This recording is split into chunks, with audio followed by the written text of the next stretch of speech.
मुखरहि विमल विलोचन के मीटहि दोष दुख भव रजनी के। सूझहि रामचरित मणि माणिक गुप्त प्रकट जहाँ जो जहि खानिक। उसके हृदय में आते ही हृदय के निर्मल नेत्र खुल जाते हैं और संसार रूपी रात्रि के दोष दुख मिट जाते हैं एवं श्री रामचरित्र रूपी मणि और माणिक के गुप्त और प्रकट जहाँ जो जिस खान में है सब दिखाई पड़ने लगते हैं। जथा सुअंजन अंजी दीर्घ साधक सिद्ध सुजान कौतुक देखत शैलपन भूतल भूरि निदान। जैसे सिद्ध जनों को नेत्रों में लगाकर साधक सिद्ध और सुजान पर्वतों वनों और पृथ्वी के अंदर कौतुक से की बहुत सी खाने देखते हैं। गुरुपद मृदु मंजुल अंजन नयन अमीय दीर्घ दुसरी भंजन तेहि करि विमल विवेक विलोचन बरनउ रामचरित भव मोचन।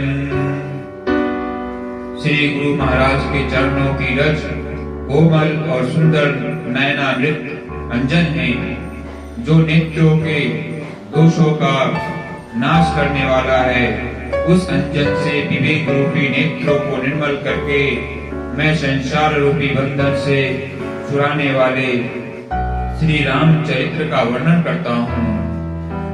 बंदौ प्रथम महीसुर चरना मोह जनित संशय सब हरना। जन समाज सकल गुण खानी करम प्रणाम सप्रेम सुबानी। पहले पृथ्वी के देवता ब्राह्मणों के चरणों की वंदना करता हूँ जो अज्ञान से उत्पन्न सब संदेहों को हरने वाले हैं। फिर सब गुणों की खान संत समाज को प्रेम सहित सुंदर वाणी से प्रणाम करता हूँ।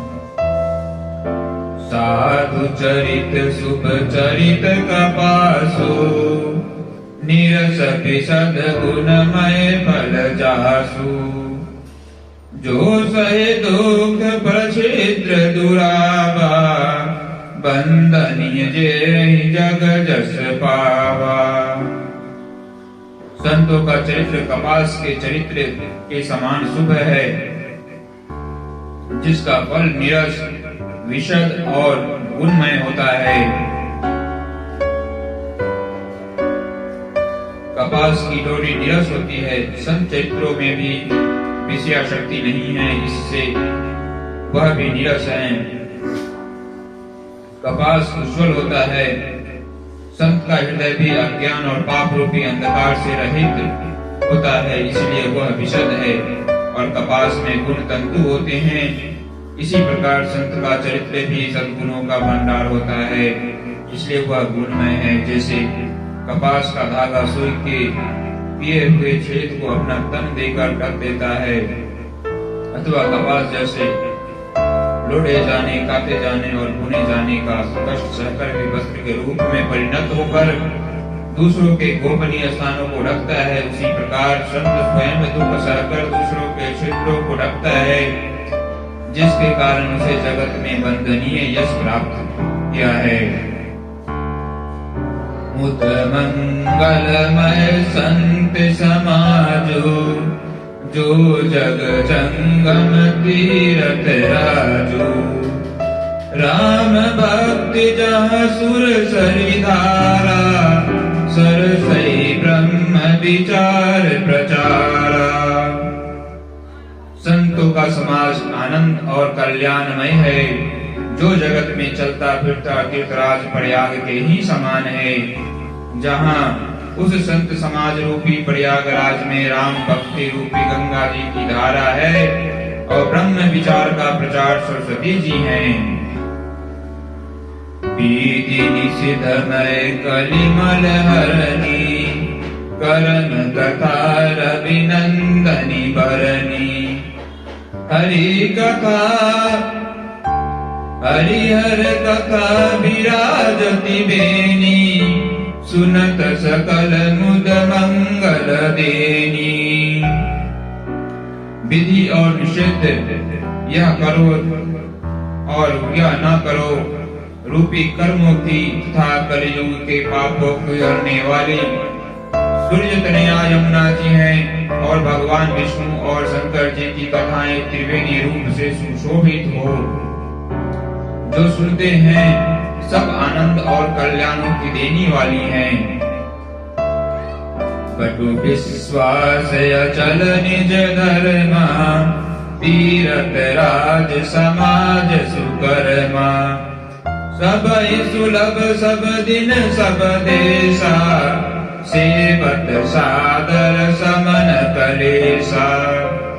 उस संत समाज रूपी प्रयाग में अपने धर्म में जो अटल विश्वास है वह अक्षय वट है और शुभ कर्म ही उस तीर्थराज का समाज का परिकर है।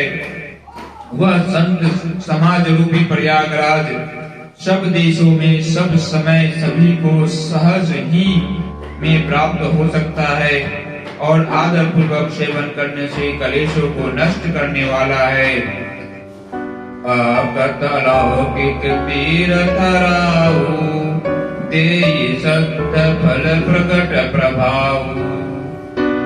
वह तीर्थराज अलौकिक और अकथनीय है एवं तत्काल फल देने वाला है, उसका प्रभाव प्रत्यक्ष है। सुनु समुझहि जन मुदित मन, मंजयति अनुराग। लहहि चारि फल अकक्षत, तनु साधु समाज प्रयाग। जो मनुष्य इस संत समाज रूपी तीर्थराज का प्रभाव प्रसन्न मन से सुनते हैं और समझते हैं और फिर अत्यंत प्रेम पूर्वक इसमें गोते लगाते हैं, वे इस शरीर के रहते ही धर्म अर्थ काम मोक्ष चारों फलों को पा जाते हैं।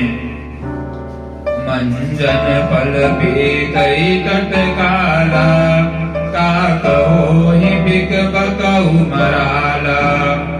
सुनि आचरज करे जन कोई, सत्संगति महिमा नहीं कोई।